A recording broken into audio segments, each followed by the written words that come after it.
Bienvenidas y bienvenidos a un nuevo episodio del podcast ASMD España. Está dentro del proyecto educativo sociosanitario Paciente Experto, Paciente Empoderado 2025. En esta segunda temporada vamos a seguir explorando áreas clave que influyen en este tipo de pacientes con el déficit de esfingomielinasa ácida, ASMD, lo que conocemos como ASMD. En estos episodios anteriores hemos hablado del papel de la enfermería y también de la investigación, pero hoy nos vamos a centrar muchísimo más en el futuro de la enfermedad y también en ese cribado neonatal y el diagnóstico precoz. Para ello, para abordar este tema, tenemos la suerte de tener con nosotros a un invitado muy especial, el doctor Antonio González Meneses, pediatra del Hospital Virgen del Rocío de Sevilla, experto en enfermedades raras y uno de los grandes conocedores del impacto del cribado en patologías de un inicio temprano. Y de todo esto vamos a hablar. Así que, bienvenido, ¿qué tal? Muchas gracias, bien hallado. Y gracias a la Asociación ASMD España por considerar que puedo aportar algo en esta magnífica iniciativa de empoderar a los pacientes, que creo que es fundamental. Pues nada, un placer tenerte aquí. Estamos como en casa, la verdad es que estamos muy cómodos y vamos a empezar un poco por la parte del cribado neonatal, ¿no? Porque mucha gente conocemos que es la prueba del talón, ¿no? Comúnmente conocida como la prueba del talón. Pero quizás hay gente que no sabe lo que es. ¿Cómo podríamos definir qué es esta prueba? O sea, ¿qué es esta prueba y en qué consiste y cómo se realiza?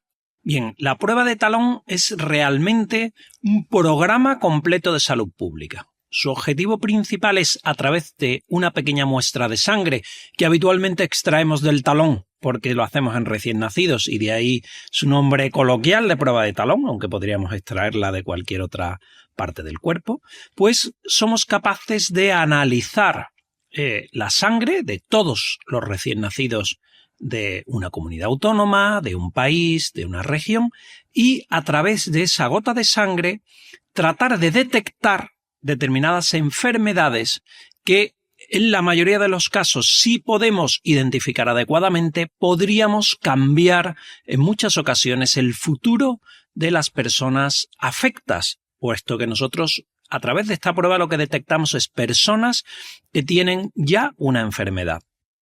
¿Y por qué es tan importante realizar este cribado neonatal en enfermedades raras como puede ser la ASMD? Bueno, afortunadamente la prueba de talón es una prueba enfocada, es de las pocas cosas que hace muchos años que estamos haciendo, enfocadas directamente a diagnóstico precoz de enfermedades raras. ASMD, lamentablemente, todavía no está siendo cribada en la prueba de talón en la mayoría de los sitios, desde luego no en España, pero como veremos posteriormente es muy posible que podamos acabar cribándola algún día. Lo importante es porque en muchas ocasiones, si nosotros identificamos precozmente una de estas patologías, en muchos casos vamos a poder hacer cosas, poner un tratamiento, modificar determinadas variables para conseguir que esa persona que debería manifestar una patología no lo haga o lo haga de un modo muchísimo más leve. Vale, ¿y cómo podríamos decir, qué beneficios más concretos, aunque lo has comentado ahora aquí, ¿no?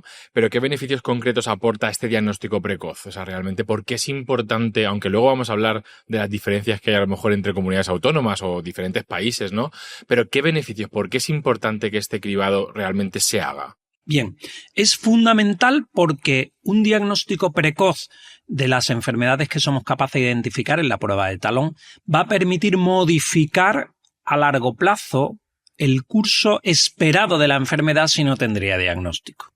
Es decir, no es el caso de ASMD, pero en el caso de una enfermedad que puede dar una discapacidad intelectual, pues vamos a ser capaces de modificar la evolución a esa discapacidad intelectual para que no aparezca. En el caso de ASMD, si se cribara en el futuro, pues vamos a ser capaces de evitar la afectación hepática, de evitar la afectación pulmonar y de hacer que lo que cabría esperar por padecer la enfermedad finalmente no ocurra o ocurra de un modo muchísimo más leve.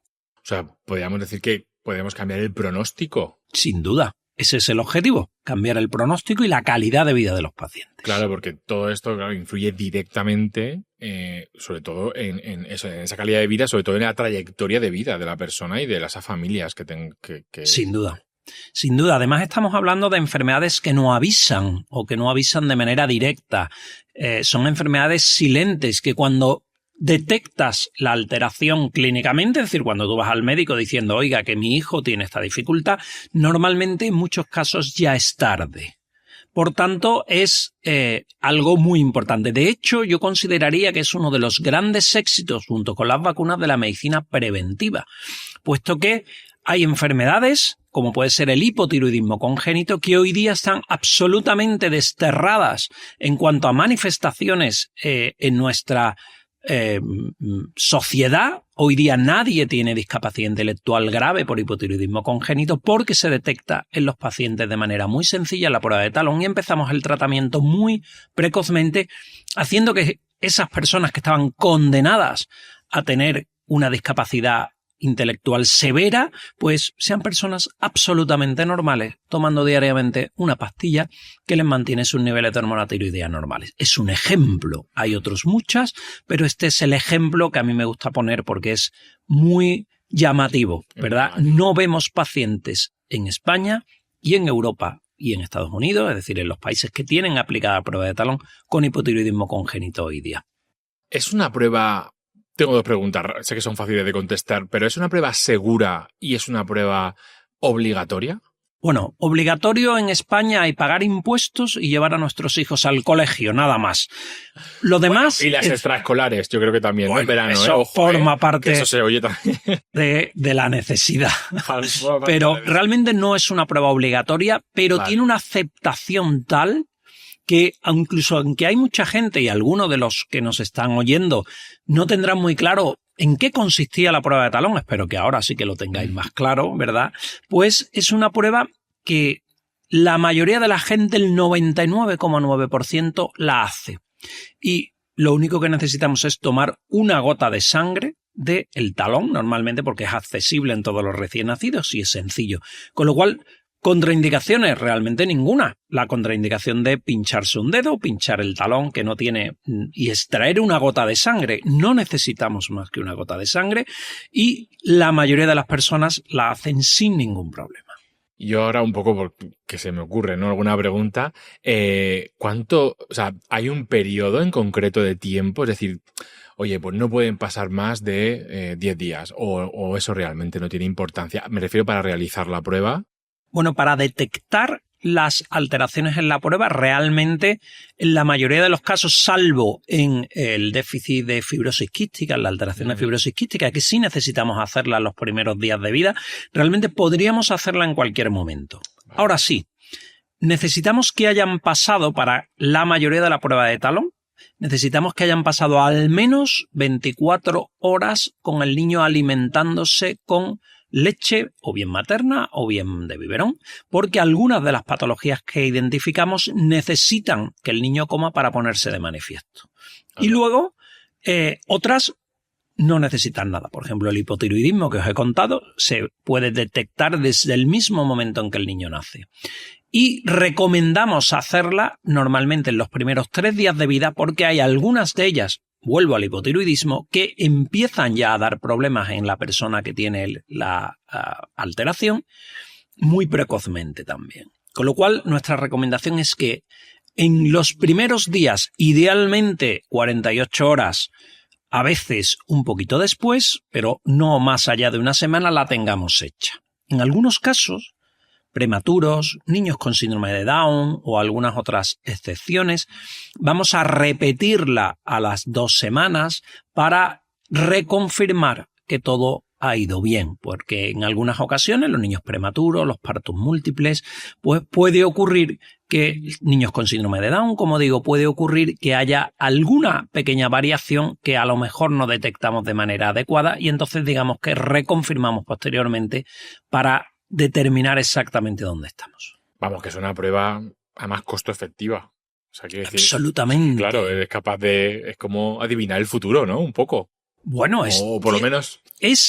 Mira, ahora que está de moda la medicina de precisión, la medicina como muy futurista, es verdaderamente una prueba que es extraordinariamente simple, extraordinariamente sencilla, que donde nosotros estamos cambiando es la tecnología que ponemos detrás.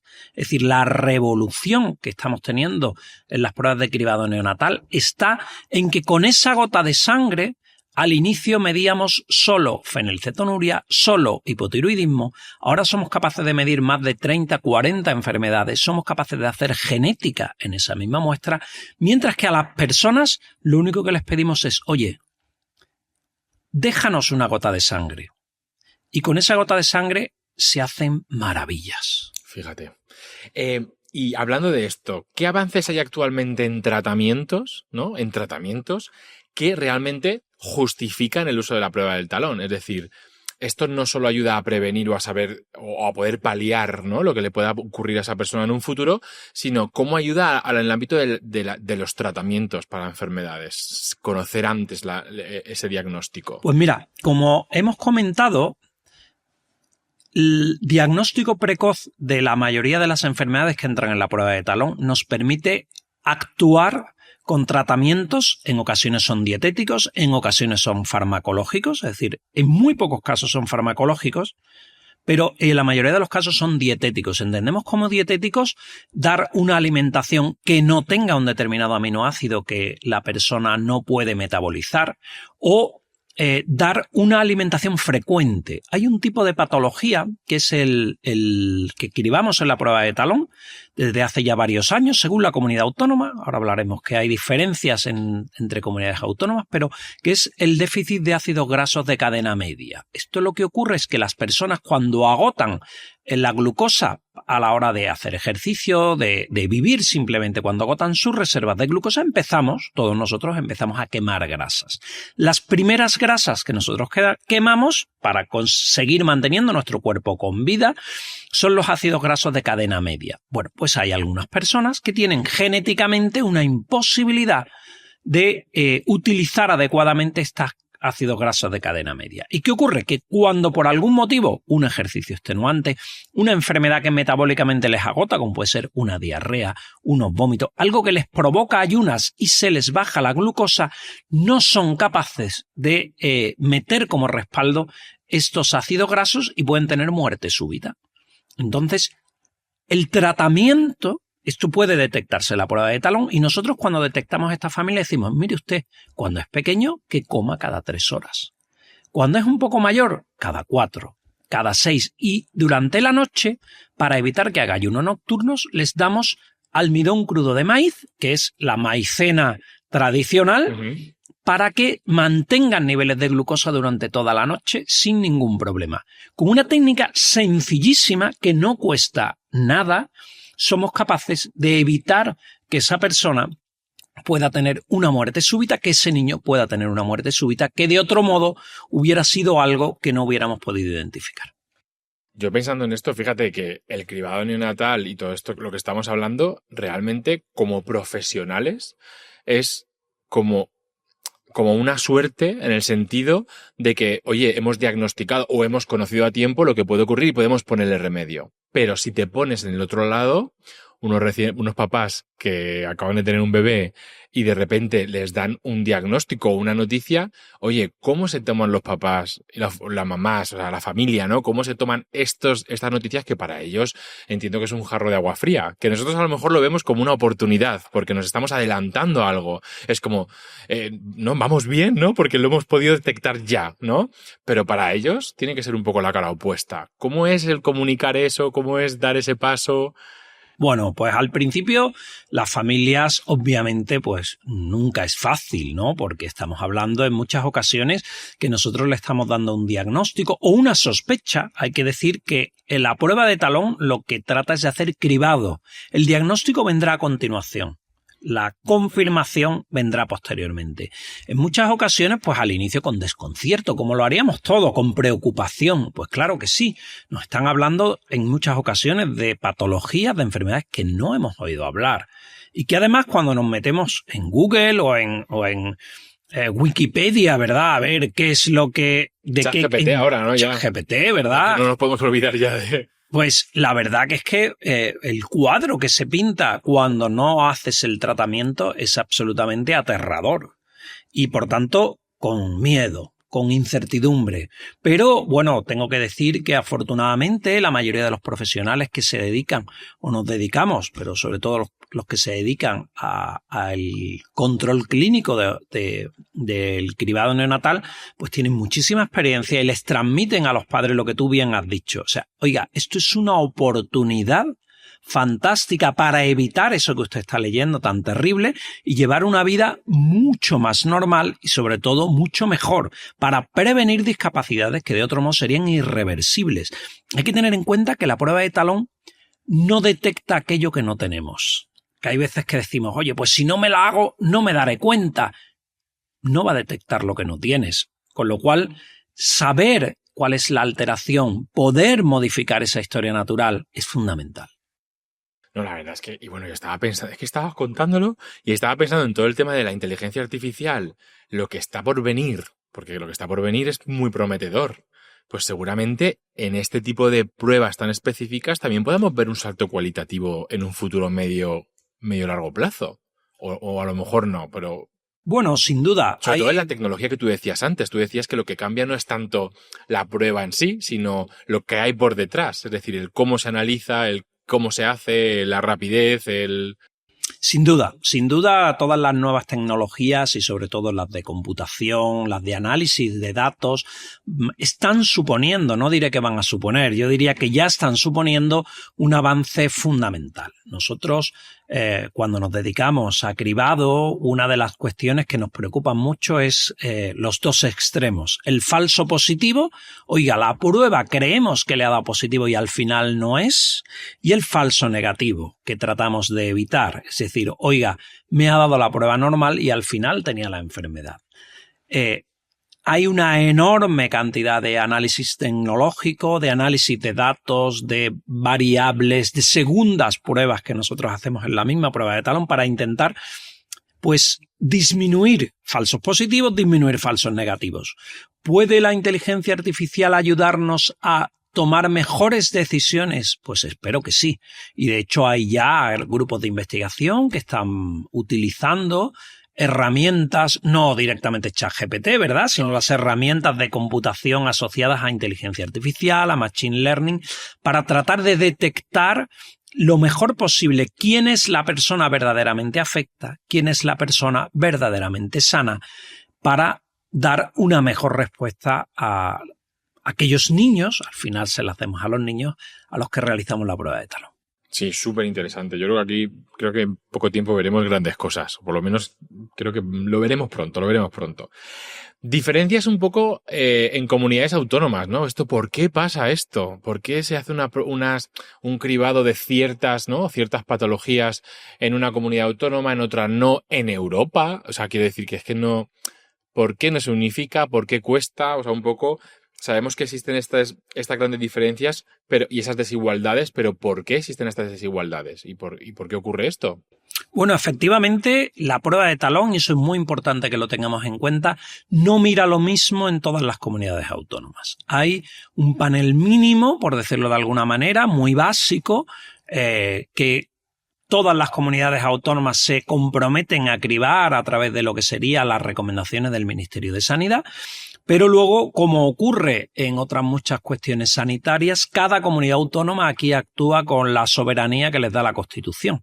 Nos gustará más o nos gustará menos, que a mí me gusta menos, pero es una realidad que tenemos en España. Igual ocurre en Europa. En Europa tampoco hay un panel europeo unificado, ni siquiera en los Estados Unidos. Los Estados Unidos tienen un panel federal recomendado común, pero hay estados que lo implementan, otros que no. Es decir, hay una variabilidad que yo creo que no es buena. Mi planteamiento y el de todos los que creo yo que nos dedicamos directamente a la realidad de la prueba de talón es un planteamiento de máximos. Aquello que pudiéramos cribar y que podemos hacer algo, desde luego deberíamos cribarlo. Hay luego planteamientos de, oye, voy a identificar patología que a lo mejor no puedo modificar esa historia natural, pero que voy a ver de igual modo y que para no verlo tengo que poner un tapón, tengo que modificar el algoritmo para que no me lo cuente. La patología va a seguir ahí, va a dar problema, pero a lo mejor no puedo modificarla. Hay que decir dentro de eso que hay comunidades autónomas muy avanzadas Galicia es hoy día la comunidad autónoma que, con un escaso número de nacimientos, hay que decirlo, tiene el cribado neonatal más avanzado y más modélico, yo diría, de Europa. En eso los españoles podemos estar orgullosos, los gallegos más, y es gracias a un equipo que desde hace más de 50 años lleva trabajando de una manera admirable en el cribado neonatal. Bueno, pues nos tenemos que fijar, pues tenemos que irnos allí a ver qué nos cuenten. Sí, bueno, aprendemos mucho del equipo de la doctora Mariluz Couce y el doctor Cristóbal Colón, que, bueno, si nos ven en el podcast, pues quiero agradecerles el esfuerzo que hacen. Y no es solamente el esfuerzo de ellos ahora, sino también de un equipo previo de hace muchos años que ha trabajado y sigue trabajando estupendamente. Y claro, y pensando un poco en los pacientes y las familias, claro, ¿qué implicación tiene esto para esos pacientes o familias que en su comunidad autónoma, claro, no hacen el mismo número de pruebas? Y eso es lo que decías tú, y si se escapa algo y luego se desarrolla una enfermedad, claro, ¿cómo podemos intentar? Claro, porque la implicación... Pues eso es una tragedia. Eso es una tragedia. Es decir, que haya enfermedades que se puedan prevenir o atenuar, que podemos identificar y que naciendo en España en un sitio o en otro sean identificadas, tratadas o no, es una tragedia. No puedo calificarlo de otra manera. Y para mí incomprensible, tengo que deciros, para mí incomprensible. Es algo que creo que como sociedad tenemos la obligación de protestar, igual que protestamos por otras muchas cosas, pues tenemos la obligación de exigir a nuestros responsables sanitarios que tengamos un cribado de máximos y un cribado unificado en toda España como mínimo. Creo que lo ideal sería tener un cribado unificado en Europa de máximos, pero desde luego no debería haber diferencias entre españoles en función de dónde nacen a la hora del cribado neonatal. Y eso cada vez lo hablamos más, cada vez vemos más los polos, los extremos, ¿no? El código postal marca mucho tu salud, es que marca mucho tu zona donde vivas, pues tendrás unos recursos u otros a tu alcance. Sin duda. ¿Qué obstáculos, o sea, tú lo has comentado al principio, ¿no? ASMD no está incluida, ¿no? Dentro de este cribado. ¿Qué obstáculos, qué obstáculos se tienen para no tener incluidas una enfermedad como esta, que además tiene una consecuencia? Es cierto que tienen un fármaco que ha salido relativamente hace poco, ¿no? Tratar una en concreto, una de las partes de los subtipos, pero la realidad es ¿qué obstáculos hay un poco para incluir a la ASMD dentro de este cribado? Bueno, yo diría que los obstáculos, que son perfectamente modificables y espero que se modifiquen, no sé si a corto o a medio plazo, pero desde luego espero que así sea, son fundamentalmente que, aunque estemos aquí en un podcast específico de déficit de fingomielinasa, es una enfermedad extremadamente desconocida, también para los propios profesionales que se dedican a la sanidad, es desconocida también a nivel del ministerio, de las comunidades autónomas, y muy recientemente tiene un fármaco que, como tú bien dices, trata las formas no cerebrales del déficit de fingomielinasa, pero que puede modificar la historia natural de las formas no cerebrales. Por tanto, lo principal es darla a conocer, tener a punto, que esa sería la segunda parte, tener bien a punto un programa de cribado, ver con qué tipo de técnica podemos hacer el diagnóstico, que esa sería la parte técnica más importante, más peculiar, ¿no? Hay que definir exactamente, una vez que tomamos esa muestra, cómo vamos a determinar quién va a ser afecto o quién no de déficit en fingomielinasa ácida. Eso lleva su tiempo y requiere que se afine, pero creo que es algo que a medio plazo puede hacerse. Otra cosa es que, bueno, hay otras patologías que también cumplen estos mismos criterios y que pues también pugnan por estar ahí, ¿no? Por poder ser tratadas. Y una cosa, estaba yo pensando conforme decías eso, ¿cuál es el tiempo medio? Es que yo no recuerdo, a mí me lo hicieron, pero no recuerdo, era muy pequeño, era un bebé, ¿no? Pero ¿cuánto tiempo tardan esos resultados? ¿Tardan todos igual? Es decir, ¿el resultado te llega a la vez de todo lo que se está observando en esa gotita de sangre?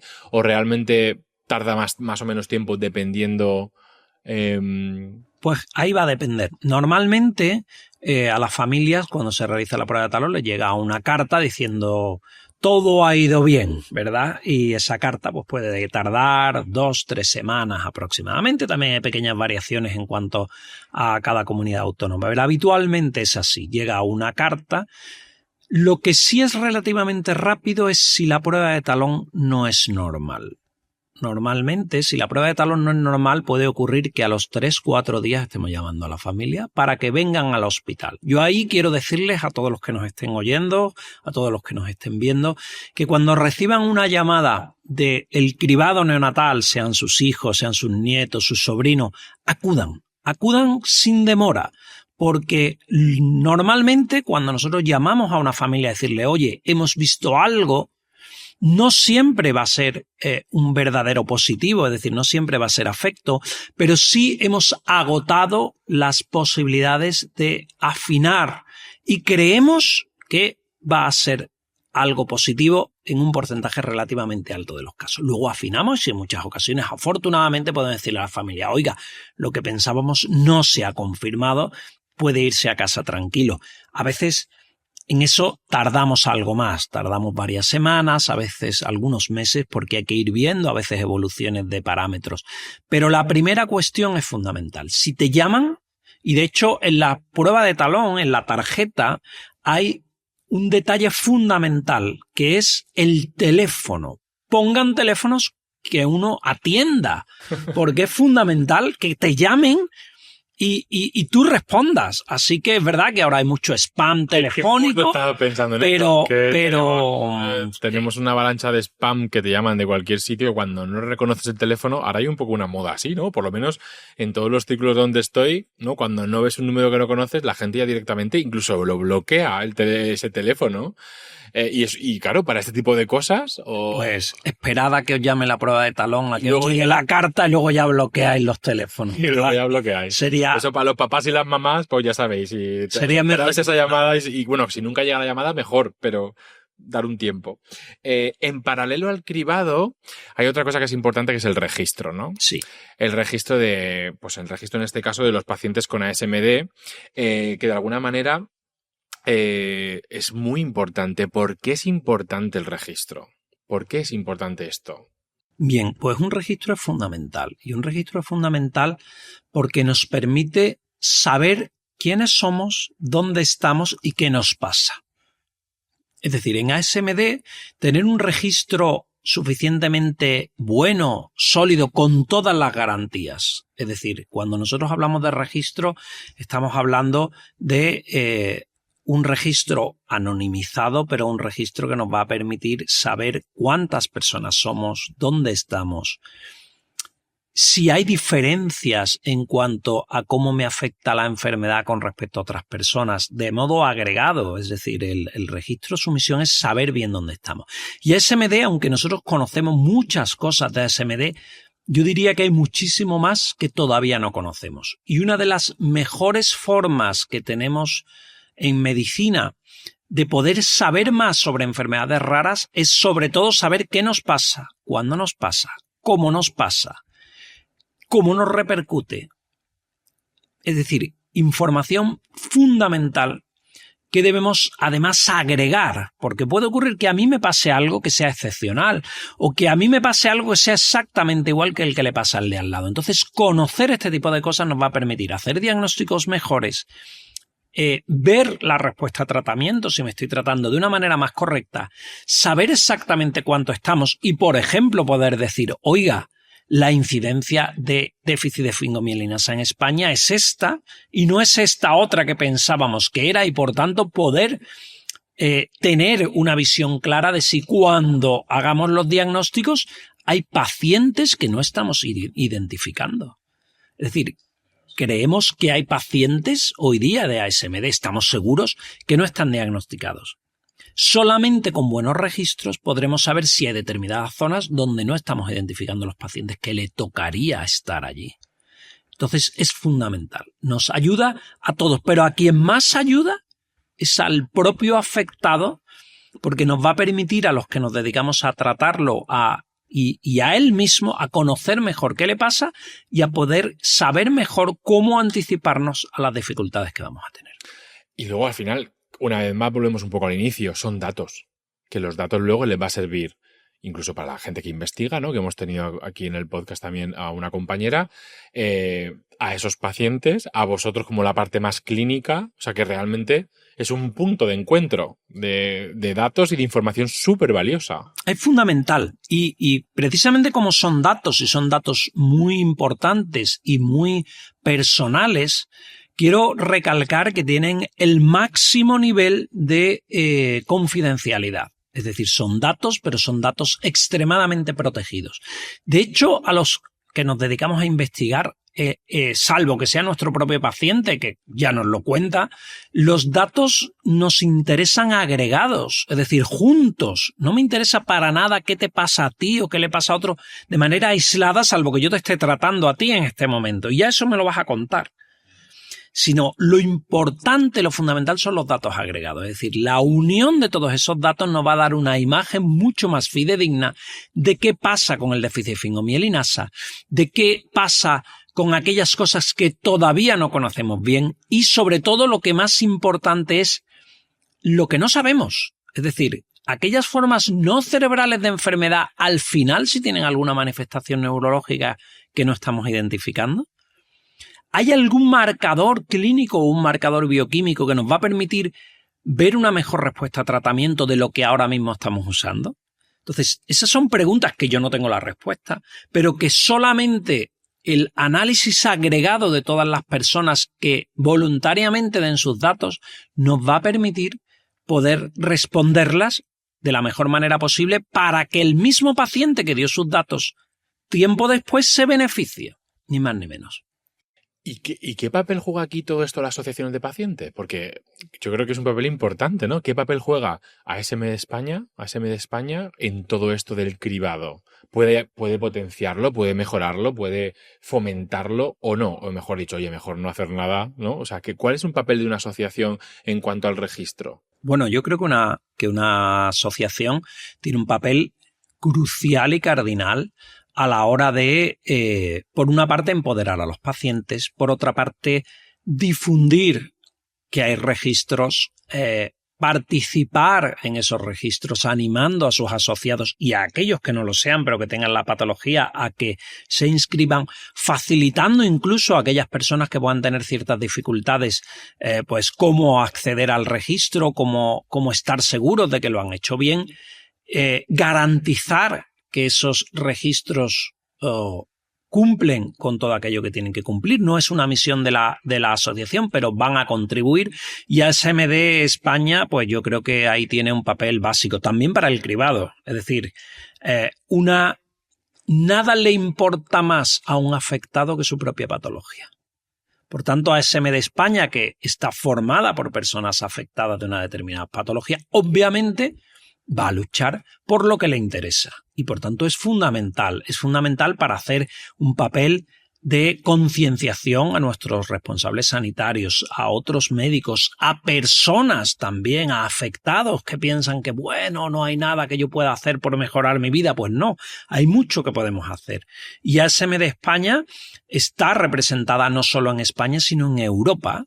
Y eso es algo muy importante porque la voz de los pacientes en enfermedades raras es algo que se tiene muy en cuenta en Europa y además debemos estar ahí. Todos al final vamos a ser pacientes antes o después, a veces de enfermedades raras, a veces de enfermedades más comunes, y es fundamental que nuestra voz se oiga. Fundamental y colaborar y participar con ellos. Quiero decir que al final yo creo que son el nexo de unión un poco para que todo funcione. No el paciente individual, sino que también de manera colectiva, ¿no? El papel que están haciendo, eso tú lo has dicho muy bien, visibilidad, concienciación, sobre todo que conozcan. Hay muchos sanitarios que no conocíamos que esto existe.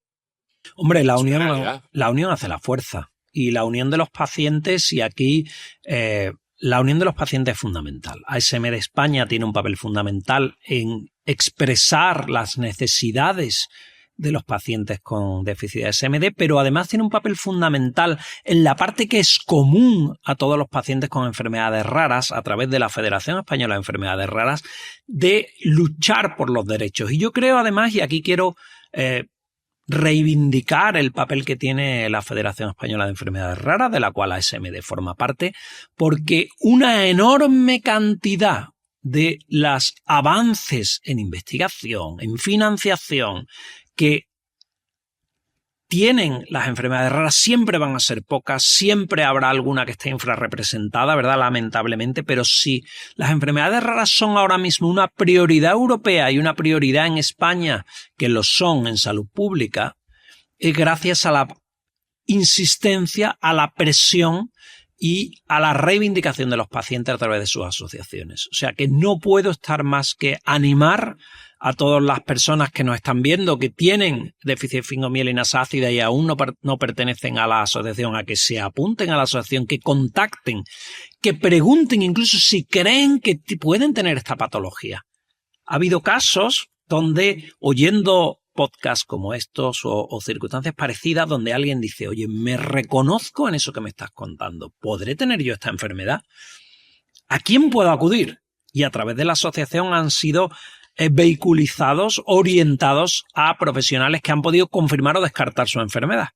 Es que yo la verdad es que simplemente podemos agradecer el tiempo que le dedican, ¿no? Porque es que es complejo. Al final hay muchos frentes abiertos, muchos caminos en los cuales hay que seguir, pues eso, enfrentándose en el día a día, el cómo convivir con esta patología y lo que afecta para mejorar esa calidad de vida y para mejorar y tener mejores tratamientos, mejores calidad de vida, mejores cuidados. O sea que bueno, yo es que estoy, opino igual que tú, exactamente igual que tú. Sin duda, e incluso para reivindicar la necesidad de acceder a un tratamiento cuando se tiene la enfermedad y si por algún motivo ese tratamiento pues no está llegando en tiempo y forma. Claro. Por tanto, yo es que creo que es una cuestión básica, es además un derecho que los pacientes deben usar y ejercer de manera consciente, es decir, formar parte de una asociación no solamente es un derecho, es una obligación moral, por decirlo de alguna manera, pero luego es un trabajo, ¿eh? Es un trabajo porque el que se involucra se mete hasta las trancas. Es que es algo personal, ¿no? Es que, y más cuando si tienes ese diagnóstico, es algo como... O lo tiene tu hijo, ¿verdad? En muchas ocasiones son los padres, las madres, sobre todo, las que verdaderamente llevan adelante esta labor. La verdad es que fundamental. Es increíble. Ya estamos llegando al final, que ya llevamos un tiempo y nos pasamos de tiempo, pero quería un par de preguntas rápidas en cuanto un poco a las controversias o perspectivas, ¿no? Que pueden llegar a tener las familias. Muchas veces si no se ve, esto nos ocurre mucho, si no hay una discapacidad física que tú puedas ver, cuesta a veces creer que esto se puede manifestar dentro de 5, 6, 4, no sé, más adelante, ¿no? Esa incertidumbre en cuanto al diagnóstico que se pueda manifestar la enfermedad un poco más tarde, ¿cómo se maneja ese punto de vista? Claro, tú tienes una prueba del talón que, aquí en este caso no está, pero cuando tú no sabes si esa enfermedad va a manifestarse hasta dentro de 4 o 5 años, ¿cómo sabes que esa familia manejar esa incertidumbre de, ¿y si se ha equivocado? ¿No? Y si, o sea, ¿hay un seguimiento? ¿No hay un seguimiento? ¿Se le intenta concienciar a la familia de que esté atento a ciertos pasos? No sé si hay alguna guía, algún paso. Bueno, hay diferencias en cada enfermedad en concreto, ¿verdad? Volviendo a la prueba de talón, cuando nosotros identificamos a una persona que verdaderamente se afecta de la prueba de talón, de aquello que detectamos en la prueba de talón, normalmente ponemos un tratamiento inmediato si está disponible o modificamos esos hábitos de vida en cuanto a, como he comentado, dar de comer de manera frecuente para que no haya ningún tipo de dificultad o dar de comer determinadas dietas especiales.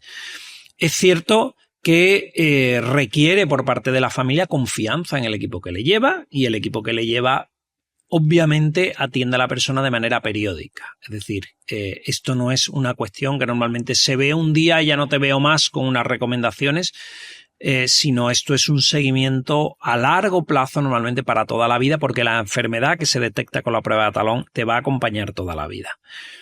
Es cierto que uno de sus éxitos es que en muchas ocasiones hay patologías que deberían haber dejado a la persona con una discapacidad intelectual grave y una epilepsia intratable y la persona está normal. Y hay veces, sobre todo cuando los niños llegan a la adolescencia, que, bueno, pues esa rebeldía hace que a veces abandonen el tratamiento o no lo hagan de la manera correcta. Y eso, bueno, pues no deja de ser un reto. Un reto para las familias, un reto para los profesionales. Y en la mayoría de las veces es un momento transitorio, pero es cierto que en algunas ocasiones cuesta. Otras, lamentablemente, pues son enfermedades que cuando tú dejas de hacer el tratamiento te pones muy malito. Y entonces la persona es consciente de que se ha puesto muy malo y de que ha estado a punto de morir. Y eso ocurre en ocasiones en algunas de las patologías que tratamos. Sí. Y lo más lo verbalizan así, ¿eh? O sea, que saben perfectamente cuál es la línea roja y todo eso lo toman en serio. Sin duda, sin duda. Bueno, Antonio, pues es que podríamos seguir, pero es que el tiempo, estoy mirando el reloj ahí y digo, es que hay que ir cortando, pero podríamos seguir hablando seguro. ¿Has estado cómodo? Yo muy cómodo. ¿Algo que quieras decir que se nos ha olvidado? Bueno, yo lo que quiero es agradeceros estas iniciativas, animar a todas las personas que nos están oyendo, sean personas o familiares afectos de ASMD, a que conozcan en profundidad la patología que padecen. Un paciente empoderado, como bien decías, es una persona mucho más fiable para su propio tratamiento. O sea, si tú conoces verdaderamente lo que estás haciendo, vas a ayudarnos a los profesionales a tratarte mejor, vas a estar mejor, vas a poder contribuir muy intensamente al avance del conocimiento y de la ciencia. Es decir, es fundamental. A nadie le importa más esto que a ti, como paciente o como padre o madre de una persona afectada. Así que quiero daros la enhorabuena y animaros a seguir en esta iniciativa y animaros a luchar por una prueba de talón unificada y por una prueba de talón de máximos, que es nuestro deseo y nuestro anhelo. Oye, pues ha sido un placer. Muchísimas gracias por tu tiempo, por estar hoy aquí, por haber venido a la grabación y sobre todo, oye, que podamos hacer otro en un futuro donde digas que la prueba del talón está en los máximos y que además esté a nivel nacional en los máximos. En Europa, bueno, si van a Europa también, pero por lo menos en casa. Nada me gustaría más. Pues nada, pues hasta aquí. Agradecer profundamente pues a Antonio González Meneses por la participación en este episodio. Pues su experiencia y conocimiento nos ha ayudado a entender mucho mejor la importancia del cribado, a definir conceptos, a que perdamos el miedo mucho al saber, ¿no? Porque muchas veces el miedo nos limita y no queremos saber más de las enfermedades y es al revés. Nos van a ayudar a entender mejor y a cuidarnos mejor.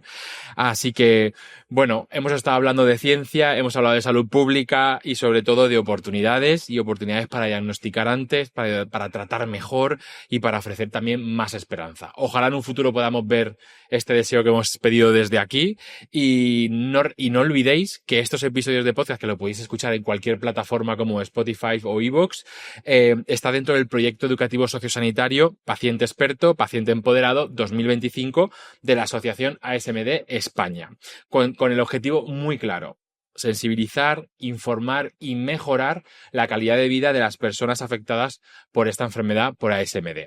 Gracias por escucharnos, gracias por estar aquí y cualquier información no dudéis en contactar con la asociación en asmd.es. Hasta la próxima.